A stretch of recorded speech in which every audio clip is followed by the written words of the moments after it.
खबर छत्तीसा में आगू बाड़बो। मुंगेली जिला के लोरबी ब्लॉक के अवैया ग्राम पंचायत रबेली में धड़ल्ले ले रेती उत्खनन के काम चला थे और बिना राजस्व विभाग की अनुमति के बिना डरे बिना रुके ये काम करे जावा थे। आरोप ये है कि सरपंच पति के द्वारा रेती खनन के काम ला करे जावा थे और गांव के पंच के द्वारा विक्रेता मन ले 500 रुपया टिरिप लेहे जावा थे। जब ग्रामीण मन के द्वारा रेती के रसीद मांगे गई तो रेती ले गेले मन मना कर दी। रातों रात सरपंच पति 90 ले 100 ट्रिप रेती ला ले गई, जेकर ग्रामीण मन विरोध करें। ग्रामीण मन के कहना है कि रेती ला बाहर में बेचे जावत थे और पंच मन के द्वारा वसूली करे जावत थे।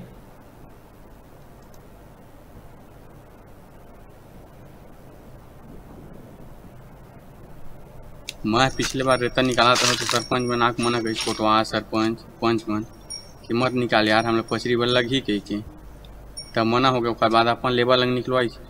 अच्छा, का चीज के लेबर में निकलवाई? वो गोदी खनमिया वाले अमानी फोन जो जैसे तिखर। अच्छा, मतलब उखर में लिखवाए के बाद गोदी के महाजी डलवाई? महाजी डलवाई गोदी में। अच्छा, वो पर तह रेता लो अपन से स्वाद देबे तो मोर तुरंत फोन कई हर एक दिन में रेती आ है यहाँ से 500 आल्टी में लेवा थे, राशन कार्ड के पीछे देवा थे 2 ट्रिप बोला थे। अच्छा, 500 आल्टी लगेगी और यहाँ ग्राम पंचायत के 50 ट्रिप के आसपास यहाँ लेके गए हैं रात के।